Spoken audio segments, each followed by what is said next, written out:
Alright, pauwi na kami. Yay! Napagod ako. I'm very tired. Pagod ako kasi bigla ako niregla ba naman. Tapos hindi ako nagdala ng pads. Kaloka oy. Yung gabi pa, naalala ko na yon na magdadala just in case. Kaso, nakalimutan kasi busy ako kaninang umaga.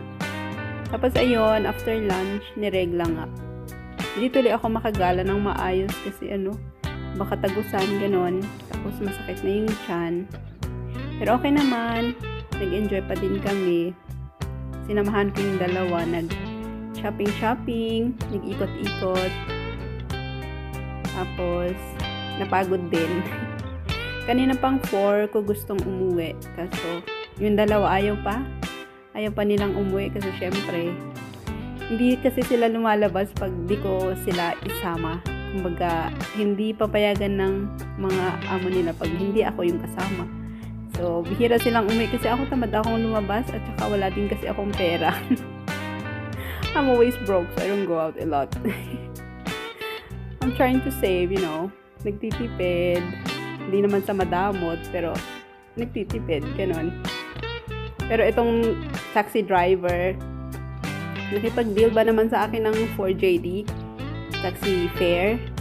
Pero kung tutuusin, pag dito hanggang sa bahay, wala pang 2JD yan. Pero nakipag-deal siya na 4JD daw. Tapos hindi na siya nag-metro. Kung magme-metro yan, kulang 2JD yon. Pero okay lang, Pasko naman. Tsaka, hindi ko masabing budol siya kasi nagsasabi naman siya. So, depende na yun sa tao kung pumayag siya o hindi. Sabihin na lang na metro tayo, pero hindi na ako para makaalis na lang kaysa maghintay pa. Kasi sila kasi yung nagpaparada tapos naghahanap na lang ng ng pasahero. Hindi katulad nung dumadaan tapos magsakay ka na lang. Pero imbes na maghintay, makay na ako doon, di bale? 4JD lang naman. Nila lang, pero sabi magtitipid. Pero napagod kasi ako. Anyways, Merry Christmas everyone! And a Happy New Year! Time flies! 2026 na agad. Ang bilis mo. Nung dati parang iniisip-isip ko kailan na naman kaya yung next December. Pero ito tapos na.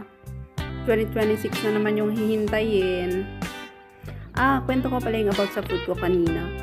Hindi kasi ako nakapag-breakfast dahil sa sobrang busy ng umaga. Tapos kanina, nung magla-lunch na kami, inabot ba naman ng more than 30 minutes yung paghihintay ko doon sa aking pagkain.